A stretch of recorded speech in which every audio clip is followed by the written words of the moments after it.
So this isn't how I wanted my YouTube channel to go. I think being a photographer and videographer, I'm like, I have the gear to film and produce really high quality YouTube videos, but the time to actually sit down in front of the camera and script out a video, A, I feel like I don't have the time, and B, it feels really scripted. It doesn't feel like I'm actually, like, obviously in these videos I'm going to be talking to you about all of the things I'd be talking to you if I was sitting in front of the camera, but I feel like it's so professional and polished, and I am a professional, but like you don't see my personality. You don't get to actually just have a chat and see what I'm about, I guess. So instead, I'm on a water run. It's going to be like 45 degrees today, so we're just getting water troughs cleaned and checked before it gets too hot, and I thought now's the perfect time to film a YouTube video, because I'm just driving around the paddock, and I don't even, this sounds super weird because it's my husband, but I don't like filming in front of him. I get really self-conscious, and not because he'd judge me at all, but I feel like I can't not be myself, because obviously I can be myself in front of my husband, but I can't, I don't know, I think it's a photographer's thing of you're always behind the camera, so being in front of the camera feels really intimidating, and I think more so than if you're just like a client, because like I have high expectations of myself, I guess, when I'm in front of the camera. And this is so off track of what I wanted to talk about today, but it's really played, that self-consciousness of and having high expectations being in front of the camera has really played into like my, you know, I photograph cow, horse and working dogs. So then when I go out and have a run, and I'm saying this because I'm entering a horse show, I've got 2 coming up, and like I have this expectation of up to here of what I should ride like. I compare myself to the people I'm photographing who are professionals who literally do this every single day, and I'm like, no, I need to be riding like that. And let's be honest, I don't have the time to train on my horse every day, to ride every day. Whoops. So you're always going to be choosing the best photo and, you know, looking at their stride, or their hands maybe a little bit too high. Like you're nitpicking the professionals, not in a way that you're judging them, but because you want to put the best photos of them online for their sake. So then when you look at a photo of me riding, like I'm nitpicking it like I was nitpicking a professional. So that's just a little tangent, because I'm putting entries in for a horse show, and I always get so, like, it's really debilitating. Like I don't actually like to ride anymore, because that's how my brain works. So that was a little bit of a tangent before we talk about what I actually wanted to talk about today, and that is picking a niche, niching down, and whether you have to in your business or in your social media, because I feel like that's the very first advice you get when you listen to a business podcast, is to niche down, or even a social media podcast, niche down, find a niche audience. And that's really good advice, and it's advice I've followed in my business and my own social media, and I'm sure a lot of people have in their own. But I wanted to chat about challenging that today, and I guess I have to go into a little bit of Coverdale Media's story to explain why I'm challenging it.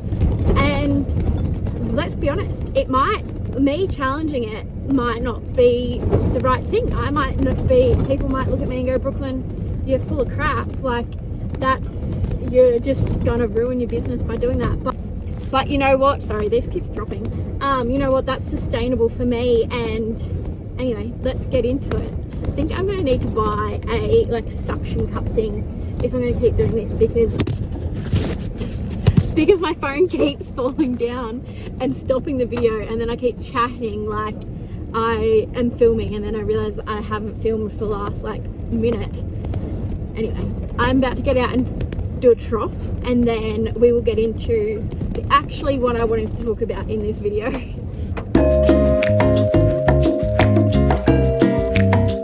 So I guess the first thing we have to talk about is, what does it mean to niche down? Or if you're American, I think they call it niche down. And it's basically, so for example, and I'm going to use myself as an example, you're a photographer. Okay, first level of niching down is, what do you shoot? say, I'm not going to use me as an example, say you're a wedding photographer, and okay, there's about 1 million wedding photographers in the world. What sets you apart from them? So you might say, well, I'm a rural wedding photographer, or I'm a travel wedding photographer, or I'm a high-end wedding photographer. And that is niching down. And in my business, when I first started, I was mainly a horse photographer, and where I was shooting was in the Hawkesbury near Sydney, and around there's a lot of ag shows, a lot of English, so you know, ag shows, dressage, show jumping, that kind of thing. So there was also a lot of photographers, and a lot of photographers who shot all that kind of stuff. So when you're going to hear all of Covered Our Media story.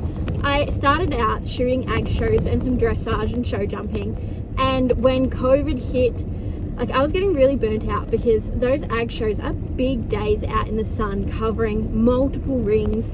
So when COVID hit and they all stopped, I was like, it was a blessing in disguise, because I was hating it. I was absolutely hating it. And I don't mean to offend any Aggies or ag photographers, they were so boring. They just walk, trot and canter in a circle, basically, is all it was doing. And I just hated it. I really hated it. So when COVID hit, I used that as an excuse basically to not pick up my camera for, like, I think 2 years or even longer. So when I moved and I was I worked up in Queensland in the Northern Territory, and then when we finally moved back to Sydney, I was like, I'm not doing this again. I'm not just being, you know, the photographer that shoots, you know, all of the English shows. And by then I'd camp drafted a little bit up in Queensland and was really into like Western riding. And I was like, you know what? There's a few Western shows around. There wasn't many at the time, and they started to get really popular after COVID up there, which is good. So I was like, you know what, I'm going to niche down and I'm going to be the Western horse photographer. Perfect. And then it really, really worked, because they were becoming really popular. I'd been around cattle, I'd worked on cattle properties, so I knew what was a good photo of a horse working a cow. And so I, for a long time, was making a killing, if I'm honest, because I was just shooting Western horses, and it was great and I loved it. I'm gonna check a bore, so BRB. So for a while I was really niched down and doing really well, because there wasn't a lot of people just doing that. And over the last few years there's been quite a lot of Western, I guess, photographers, and that's great. Sorry. But for me, who was so niched down, there's only a certain amount of Western horse shows that I could do. So when there was more and more photographers coming into it, there was less and less work for me, and I was so niched down that I didn't do anything else. So that's where I guess this conversation's coming from, is you've got to be careful not to niche down too much, because you're actually limiting yourself in general. You're just limiting what jobs you can get. So now it feels like I photograph Jacob's calling me.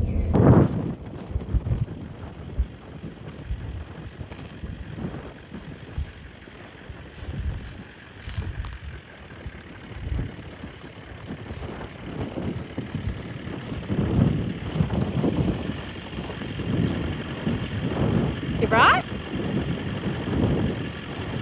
Yeah.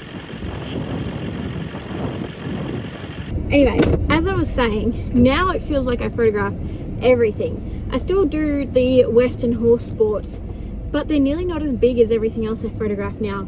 Like, I do, you know, cow horse, camp draft, working dogs, rural weddings, and I still feel like I'm in a niche, but the niche is just a lot broader. So I would say my niche is rural photographer, and that's pretty broad. But for example, I'm not going to go and photograph someone's $100,000 wedding on a yacht in Sydney Harbour. Actually, that might be pretty cool. If you have a Western themed Sydney Harbour yacht wedding, I'd be down.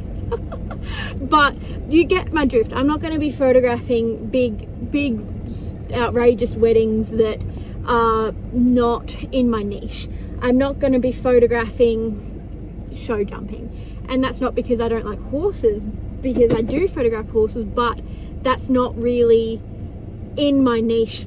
I guess it would be as a rural photographer because you're photographing horses, but I feel like that's not quite my niche. So that's how I've widened my niche and nearly changed it, because as I said, I'm not just doing the Western horses, I'm doing everything. Like I even do sheep and like ram sales and bull sales, you know, and anything really. I do family photo shoots if they're rural. I do engagements and babies and everything, as long as it's in that rural photography niche. You can probably see my face getting redder and redder every time I get in the car, back in the car. So the next reason why I don't feel like you should niche down so much, and this isn't saying that you should niche down at all, you definitely need to, but don't put yourself in a box so small that you actually limit what work you can get. The next reason is because of burnout, and I think we will do a whole other chat on burnout, because it's something I really struggle with often, and I've got to really be mindful of how I'm feeling so I can catch it before I get really burnt out. But when you're photographing the same thing over and over and over again, that's when burnout will get you. Like for example, when I was just doing Western horse photography, I was having to go kind of all over Australia for it, and traveling might be like, oh, I've got to travel all the time, whoop-de-doo. But when you have a little girl, like at the time Blakely was only not even a year old, and traveling every single weekend and not being with her, and also just photographing the same thing every day, it was really hard. I did get really burnt out from it. So being able to photograph a variety of things and keep things new and exciting can really help with not burning out. Anyway, I think that's pretty much all I've got to say on the topic of niching down for today.